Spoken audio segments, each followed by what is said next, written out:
जरा सोचो तुम्हारे घर में एक मोटा तगड़ा क्रोकोडाइल रहता हो और तुम्हें इस बारे में पता ही नहीं। मेरा नाम है विशाल, अनोखी फिल्म्स में आपका स्वागत है और चलिए सुनते हैं हमारी आज की कहानी। कहानी की शुरुआत होती है हेक्टर नाम के एक जादूगर से जो न्यूयॉर्क शहर में अपना नाम बनाने के लिए जी तोड़ मेहनत कर रहा था। वो नाचने गाने और पियानो बजाने में भी माहिर था, लेकिन उसे किसी भी थिएटर में काम नहीं मिल रहा था। एक दिन वो एक जानवर खरीदने गया जिसके साथ वो जादू दिखा सके। तभी उसे किसी के गुनगुनाने की आवाज सुनाई दी और उसने अंदर जाकर देखा कि एक नन्हा क्रोकोडाइल अपने पिंजरे में गाना गा रहा था। हेक्टर को वो बहुत पसंद आया और उसने क्रोकोडाइल को खरीद कर उसका नाम लाइल रखा। जब वो लाइल को घर लाया तो वो काफी डरा सहमा था, लेकिन जब हेक्टर ने गाना बजाना शुरू किया तो लाइल ने भी उसके साथ मिलकर बेहतरीन डांस किया। अब हेक्टर को अपना शो दिखाने के लिए एक थिएटर बुक करना था, लेकिन पैसे न होने की वजह से उसे अपना घर गिरवी रखना पड़ा। फिर उसने लाइल के साथ काफी मेहनत की और अपने शो के इश्तेहार पूरे शहर में छपा दिए। आखिरकार शो का दिन आया, लेकिन स्टेज पर जाते ही बेचारा लाइल काफी डर गया और इतने सारे लोगों के सामने वहीं जमा रह गया। हेक्टर का शो बुरी तरह पिट चुका था, इसलिए अब उसे अपना घर छोड़ना पड़ा। वो लाइल को ऊपर के कमरे में छिपाकर खुद शहर में पैसे कमाने का जरिया ढूंढने लगा। इसके 18 महीने बाद प्रिम्स परिवार उस घर में रहने आया। मिस्टर प्रिम एक टीचर थे। मिसेस प्रिम को हरी सब्जियां खाने का बहुत शौक था, जिस पर उन्होंने कई किताबें भी लिखी थी। उनके बेटे जॉश को शहर की भाग दौड़ से काफी डर लगता था, इसलिए वो यहाँ आकर ज्यादा खुश नहीं था। जब वो तीनों घर के बाहर पहुँचे तो उनकी मुलाकात अपने पड़ोसी मिस्टर ग्रम्प और उनकी बिल्ली लॉरेटा से हुई। अपने नाम की तरह ग्रम्प काफी खड़ूस आदमी था और वो बिना बात ही उन्हें कहने लगा कि अगर मोहल्ले के कानूनों के खिलाफ जाओगे तो मैं पुलिस बुला लूंगा। खैर, पड़ोसी के अलावा इस नए घर में आकर प्रिम्स काफी खुश थे। जॉश के पास अपना कमरा था, लेकिन रात को ऊपर के कमरे से आ रही अजीबोगरीब आवाजों ने उसे डरा दिया। वो ऊपर गया और तभी उसे एक कांच के डिब्बे में लाइल दिखा जो मूर्ति बनने का नाटक कर रहा था। जॉश को भी लगा कि लाइल एक नकली क्रोकोडाइल है, इसलिए वो उसे नजरअंदाज करके लौट आया।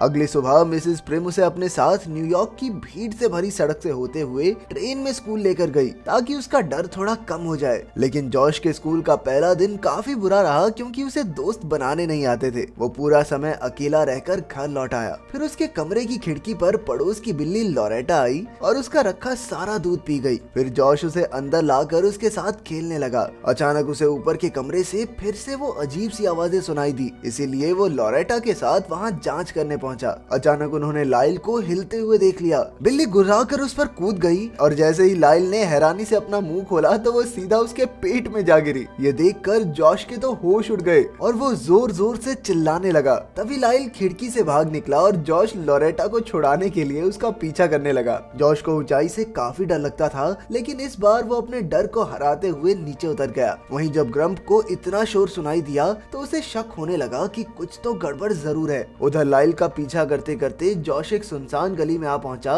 जहां एक आदमी ने उसे लूटने की कोशिश की। जब लाइल ने जॉश को चोर के साथ देखा तो उसने एक जबरदस्त दहाड़ से उसे डराकर भगा दिया। इसी दहाड़ के साथ वो बिल्ली लॉरेटा भी उसके पेट से बाहर आ गई। अब जॉश को वापसी का रास्ता नहीं पता था, इसलिए लाइल उसे वापस घर ले आया। इसके बाद जॉश रास्तों से होता हुआ स्टेशन तक पहुंच गया, क्योंकि अब उसका डर निकल चुका था। वो बिना अपनी माँ की मदद के सीधा स्कूल तक पहुंच गया। स्कूल की लाइब्रेरी में जॉश ने ट्रूडी नाम की एक लड़की से दोस्ती करने की कोशिश की, लेकिन वो इतना नर्वस था कि अपनी बात बोल ही नहीं पा रहा था, तो ट्रूडी बिना जवाब दिए चली गई। फिर रात को जॉश एक बार फिर से लॉरेटा और लाइल के साथ सड़कों पर घूम रहा था। लाइल के साथ रहकर जॉश ने अपने डर पर काबू पा लिया था और उन्होंने मजे से छत पर बैठकर स्वादिष्ट चीजें खाई। जॉश ने अपनी माँ के सख्त होने की वजह से ऐसी चीजें कभी नहीं खाई थी। फिर उसने बताया कि मिसेस प्रिम असल में उसकी असली माँ नहीं, बल्कि सौतेली माँ है। जब वो सिर्फ 2 साल का था तो उसकी असली माँ की मौत हो गई थी। ये बात कहकर वो थोड़ा उदास हो गया। लाइल कुछ बोल तो सकता नहीं था, इसलिए उसने गाना गाना शुरू किया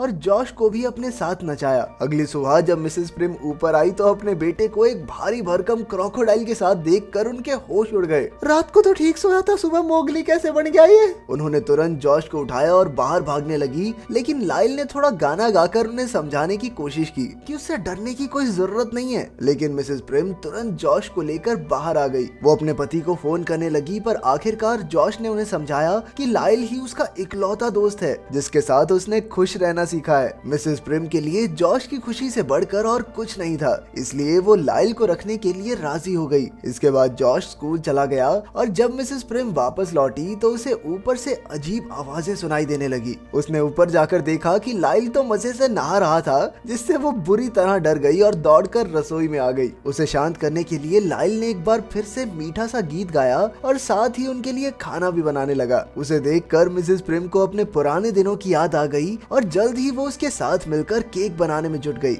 इसके बाद उन्होंने पेंटिंग भी की और फिर जब वो सोने गई तो वो इतनी खुश थी कि मिस्टर प्रिम को उस पर शक हो गया कि चक्कर चल रहा है इसका कहीं पे। मेरे साथ तो इतनी खुश नहीं हो सकती। जब जॉश स्कूल से लौटा तो लाइल और अपनी माँ को नाचते गाते देख वो भी उनके साथ शामिल हो गया और फिर रात को वो तीनों शहर में सैर सपाटे पर निकल गए। उधर उनके शोर की वजह से उनके पड़ोसी ग्रम्प का शक बढ़ता जा रहा था, इसलिए उसने अपनी खिड़की के बाहर कैमरे लगवा दिए। एक सुबह जब मिस्टर प्रिम ने अपनी पत्नी को पिज्जा बनाते देखा तो उसने पूछ ही लिया कि क्या उसकी जिंदगी में कोई नया आ गया है। अपने पति का शक दूर करने के लिए मिसेस प्रिम को उसे लाइल के बारे में बताना ही पड़ा। जैसे ही उसने लाइल को देखा उसकी सिट्टी पिट्टी गुम हो गई और वो भागने लगा, लेकिन तभी दरवाजे पर हेक्टर आ गया। लाइल उसे देखकर काफी गुस्सा हो गया क्योंकि हेक्टर उसे यूं ही लावारिस छोड़कर चला गया था, लेकिन हेक्टर ने जैसे तैसे गाने गाकर उसे मना ही लिया। फिर मिसेस प्रिम ने मकान मालिक को फोन किया तो पता चला कि हेक्टर के कॉन्ट्रैक्ट के मुताबिक वो साल में 15 दिन अपने घर में रह सकता है। बाद में हेक्टर, जॉश और लाइल मिलकर रात तक गाने बजाते रहे, जिससे मिस्टर प्रिम और ग्रम्प ढंग से सो नहीं पाए। अगले दिन मिस्टर प्रिम इस सब से परेशान होकर अकेला ही दौड़ने निकल गया। इसके बाद मिसेस प्रिम, जॉश और हेक्टर लाइल को भी अपने साथ शहर घुमाने ले आए। कोई सोच भी नहीं सकता था कि शहर की सड़कों पर एक क्रोकोडाइल घूम रहा है। उस दिन उन सब ने खूब मस्ती की और मिस्टर प्रिम ने घर लौटकर देखा तो सब मिलकर खेल रहे थे। वो अब भी एक क्रोकोडाइल का उसके घर में रहना इमेजिन नहीं कर पा रहा था, इसलिए लाइल ने उसका मन बदलने का फैसला किया। वो उसके रेसलिंग के पुराने कपड़े लेकर उसके पास गया और लड़ने को कहा और फिर उसे खुश करने के लिए जानबूझकर हार भी गया। इससे मिस्टर प्रिम में भी जोश आ गया और उसकी लाइल से अच्छी दोस्ती हो गई। एक दिन हेक्टर ने उन सबको जबरदस्त मैजिक शो दिखाया और आखिरकार लाइल को गाना गाने के लिए बुला लिया। लाइल प्रिम्स परिवार को पसंद करता था, इसलिए उसने गाना गा दिया, लेकिन हेक्टर को लगा कि अब तो वो हजारों लोगों के सामने शो करने के लिए बिल्कुल तैयार है। अब उसने लाइल को तैयार करना शुरू कर दिया। जॉश ने उसे समझाया भी कि इस वक्त लाइल को एक परिवार की जरूरत है, लेकिन हेक्टर नहीं माना और उसे अपने साथ शो के लिए ले गया। कुछ घंटों बाद हेक्टर लौटा तो वही हुआ जिसका जॉश को डर था।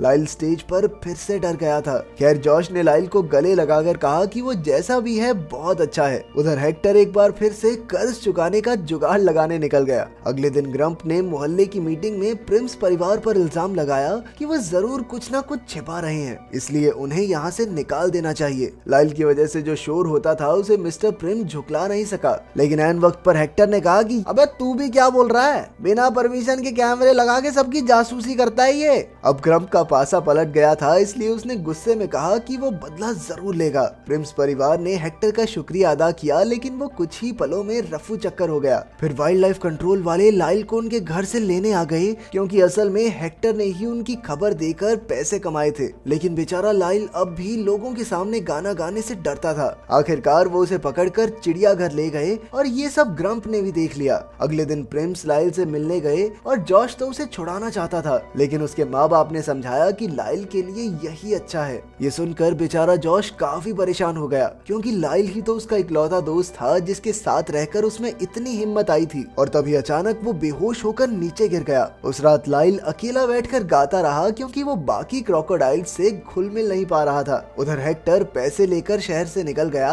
वहीं दूसरी ओर सब लाइल को बहुत याद कर रहे थे। मिस्टर प्रिम ने अपनी रेसलिंग के कपड़े वापस रख दिए और मिसेस प्रिम ने पेंटिंग करना छोड़ दिया। ग्रम्प की बिल्ली लोरेटा तक ने खाना पीना छोड़ दिया और अपना जॉश बेचारा रोता हुआ लाइल के बेड पर ही सो गया। फिर शाम को जॉश ने देखा कि हेक्टर उससे मिलने आया था। वो अपने किए पर काफी शर्मिंदा था और उसने जॉश से माफी भी मांगी, लेकिन जॉश उसे नजरअंदाज करके घर में चला गया। खैर, अब हेक्टर अकेला ही चिड़ियाघर में पहुंच गया, जहां उसने सलाखों से अपने हाथ में हथकड़ी लगा दी। जब सिक्योरिटी गार्ड ने उसे छुड़ाने की कोशिश की तो हेक्टर ने बड़ी चालाकी से वो हथकड़ी उसके हाथों में ट्रांसफर कर दी। अब वो चाबियां चुराकर सीधा क्रोकोडाइल्स के पिंजरे पर पहुंचा, लेकिन लाइल ने गुस्से में उस पर बिल्कुल ध्यान नहीं दिया और बाकी के खूंखार क्रोकोडाइल्स उसका शिकार करने के लिए आगे बढ़ने लगे। उसी वक्त जॉश भी वहां आ पहुंचा, लेकिन उसने कहा कि वो हेक्टर की मदद तभी करेगा जब वो अपनी गलतियां सुधारेगा। फिर हेक्टर ने लाइल से दिल से माफी मांगी और कहा कि अब से वो अपने असली परिवार यानी प्रिम्स के साथ रह सकता है। ये सुनते ही लाइल उनके साथ भागने को तैयार हो गया, लेकिन तब तक बहुत देर हो गई थी और पुलिस बाहर खड़ी उनका इंतजार कर रही थी। हेक्टर हेक्टर ने कहा कि वो बाइक पर भाग सकते हैं, लेकिन जॉश कहने लगा कि कब तक लाइल ऐसे छिपकर जीता रहेगा, उसे अपनी असलियत दुनिया के सामने लानी ही चाहिए। तभी उसे अपने स्कूल के डांस शो वाली बस दिखाई दी और वो समझ गया कि अब यही एक रास्ता है। फिर हेक्टर ने जादू से पुलिस का ध्यान भटकाया और जॉश लाइल के साथ बाइक पर भाग निकला। वो शो पर पहुंचे, लेकिन लाइल को देखकर ट्रूडी भी डर गया। फिर जॉश ने उसे सब समझाया और आखिरकार ट्रूडी उन्हें अपनी जगह स्टेज पर भेजने के लिए मान गई। जैसे ही वो दोनों स्टेज पर पहुंचे तो सभी लोग एक असली क्रोकोडाइल को देखकर घबरा गए। उन्हें देखकर लाइल भी डर गया और अब पुलिस भी उन्हें पकड़ने आ चुकी थी। उसी वक्त जॉश ने गाना शुरू कर दिया और उसे देखकर आखिरकार लाइल ने भी अपने डर को हराया और हजारों लोगों के सामने गाने लगा। उसका गाना देखकर सब दीवाने हो गए और आखिरकार पुलिस भी पीछे हट गई। एक महीने बाद प्रिम्स कोर्ट में थे क्योंकि उनके पड़ोसी ने क्रोकोडाइल को घर में रखने के लिए उन पर केस कर दिया था। जज को भी ग्रम्प की बात सही लगी, लेकिन इससे पहले कि वो फैसला सुनाता, हेक्टर एक बड़ी खबर लेकर वहां आ पहुंचा। असल में उसे लॉरेटा की मदद से घर के असली कागज मिल गए थे जो ग्रम्प ने उससे चुराए थे। उन कागजों से पता चला कि हेक्टर की दादी ने न्यूयॉर्क चिड़ियाघर बनाया था, इसलिए सरकार ने उन्हें घर पर एक जानवर रखने की छूट दी थी। आखिरकार जज ने प्रिम्स के हक में फैसला सुनाया और सभी खुशी से नाचने लगे। फिर प्रिम्स लाइल के साथ घूमने निकल गए, लेकिन हेक्टर उदास था क्योंकि उसने लाइल के साथ शो बुक कर लिए थे। लेकिन तभी ट्रूडी उसके लिए एक तोहफा लेकर आई जो कि एक सांप था जो बहुत जबरदस्त बीट बॉक्सिंग करता था। अगर तुम्हें मौका मिले तो तुम कौन से जंगली जानवर को पालोगे, कमेंट्स में जरूर बताना।